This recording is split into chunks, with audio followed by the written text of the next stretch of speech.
Aujourd'hui, on est au Palais des Congrès pour Devoxx France où je présente un workshop sur Cypress, donc les tests end-to-end.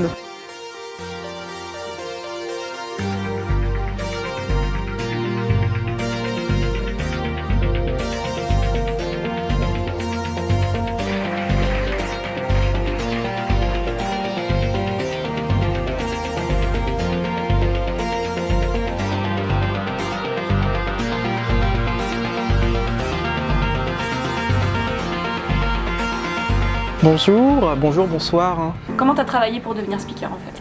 Pour être speaker, il faut quand même être dans des bonnes conditions au quotidien, donc ça veut dire d'avoir une bonne mission. Sans avoir toute cette expérience en mission, on ne devient pas speaker. Et c'était tout naturel, une fois qu'on a fait une bonne mission, qu'on a découvert des bonnes choses, de venir la redistribuer en fait en tant que craftman. Voilà, c'est un peu notre travail. On commence à travailler, à bosser le sujet sans savoir que ça va vraiment donner un talk, il n'y a pas vraiment cette réflexion-là.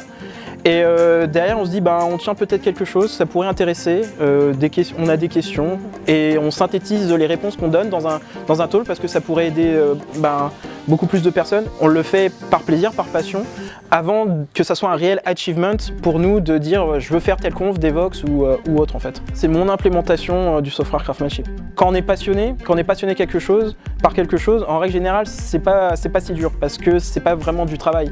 Avant de faire des conférences, j'en ai vu pas mal. Moi Devoxx, avant de participer à cette édition 2019, la première année où j'étais c'était en 2014 ou 2015, donc ça fait une paire d'années que je vois des conférenciers et je me rends bien compte que avoir du bon contenu, il faut d'abord le vivre. C'est à travers notre expérience qu'on va avoir un vrai impact, un vrai retour de vécu.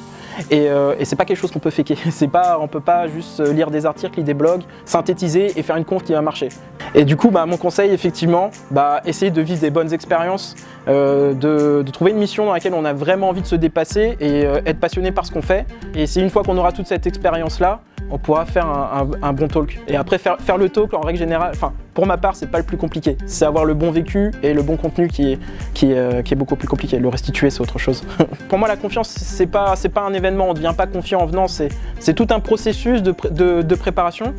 Et quelque part, quand on est passionné, ça combat le stress. Les gens qui viennent à quelque chose de très spécifique comme les tests end-to-end, avec Cypress, qui sont prêts à être enfermés dans une salle avec quelqu'un pendant 3h30 pour apprendre un outil, il est passionné, il est engagé, il vient pour quelque chose.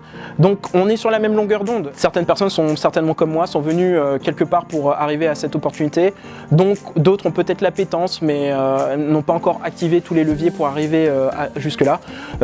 D'autres se disent pas capables, mais en fait il suffit de creuser peut-être un petit peu pour avoir un sujet de fond, puisqu'on a tous des missions aujourd'hui, je peux le dire, qui nous correspondent, qui nous donnent de la matière pour arriver à ce contenu. Donc potentiellement à la con, il y a de la place pour y aller. Tous ceux qui sont prêts, je les accompagnerai dans cette démarche sans souci. Oui. Il y a des objectifs et rien d'inatteignable.